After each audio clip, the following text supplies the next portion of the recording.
Halo teman-teman, nama saya Gavin Ezekiel Karambe dan saya akan memberitahu teman-teman langkah-langkah atau cara mengatasi masalah sosial budaya di lingkungan sekitar. Jadi pertama-tama kita harus mengetahui apa itu perubahan sosial budaya. Jadi perubahan sosial budaya adalah perubahan pada lembaga-lembaga kemasyarakatan dalam suatu masyarakat yang mempengaruhi sistem sosialnya. Termasuk di dalamnya adalah nilai-nilai, sikap, dan pola perilaku di antara kelompok-kelompok dalam masyarakat. Apa dampak positif dan negatif dari perubahan sosial budaya?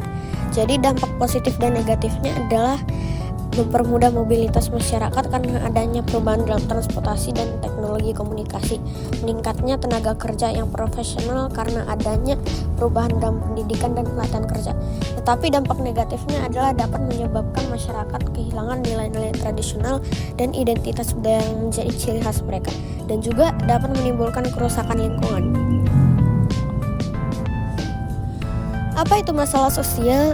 Jadi, masalah sosial adalah suatu kondisi saat terjadinya pelanggaran nilai-nilai dan norma di masyarakat. Masalah sosial budaya terjadi karena adanya perubahan sosial budaya. Contoh-contoh dari masalah sosial budaya adalah melanggar hukum, penggunaan media sosial yang tidak benar, kemiskinan, pembuangan sampah sembarangan, polusi kendaraan dan pabrik, dan lain-lain. Saya akan memilih salah satu contoh masalah sosial, yaitu penggunaan sampah plastik yang berlebihan. Jadi sampah plastik sudah banyak di wilayah Indonesia. Hal ini membuat tercemarnya tanah, air tanah, dan makhluk hidup bawah tanah. Sampah plastik juga dapat menyebabkan bencana alam seperti banjir karena saluran air tersumbat dan juga tanah longsor. Oleh karena itu, saya akan membuat teks prosedur ini agar warga masyarakat sekitar dapat mengetahui cara mengatasi penggunaan sampah plastik. Inilah penggunaan sampah plastik di Indonesia. Data dari Making Oceans Plastic Free dari tahun 2017 menyatakan rata-rata ada 182,7 miliar sampah plastik digunakan di Indonesia setiap tahunnya. Dari jumlah tersebut, bobot total sampah plastik di Indonesia mencapai 1.278.900 ton per tahunnya. Tujuan saya membuat teks prosedur ini adalah agar saya dapat membangun kesadaran masyarakat mengenai perilaku yang dilakukan selama ini. Juga cara untuk mengatasi masalah yang telah diperbuat. Inilah 5 langkah-langkah penyelesaian masalah. Yang pertama adalah menolak penggunaan plastik. Yang kedua, berbelanja tidak berlebihan. Yang ketiga, menggunakan barang yang bisa digunakan berulang kali.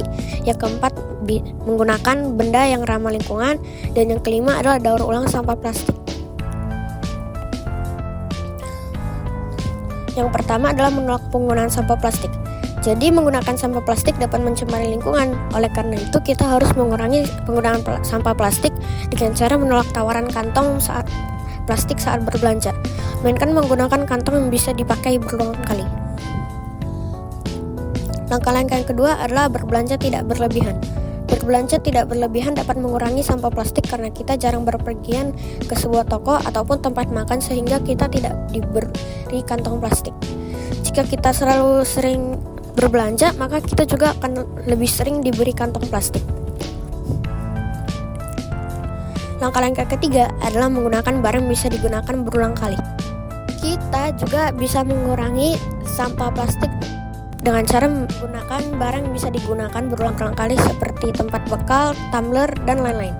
Ini membuat kita tidak menggunakan sampah plastik melainkan barang yang bisa dipakai berulang kali. Langkah-langkah yang keempat adalah menggunakan benda ramah lingkungan. Menggunakan benda ramah lingkungan dapat mengurangi sampah plastik karena kita akan terbiasa menggunakan benda ramah lingkungan dan bukan benda dari sampah plastik. Contoh benda ramah lingkungan adalah benda dari kertas, kayu, kain, dan lain-lain. Langkah-langkah mengatasi masalah sosial yang kelima adalah daur ulang sampah plastik. Mendaur ulang sampah plastik dapat membuat sampah plastik bermanfaat bagi kita juga lingkungan sekitar. Jika ada sampah plastik di rumahmu, janganlah dibuang, melainkan didaur ulang agar dapat bermanfaat. Contoh hasil daur ulang sampah plastik yaitu pot dari botol plastik, tas dari bungkus makanan ataupun minuman, dan lain-lain.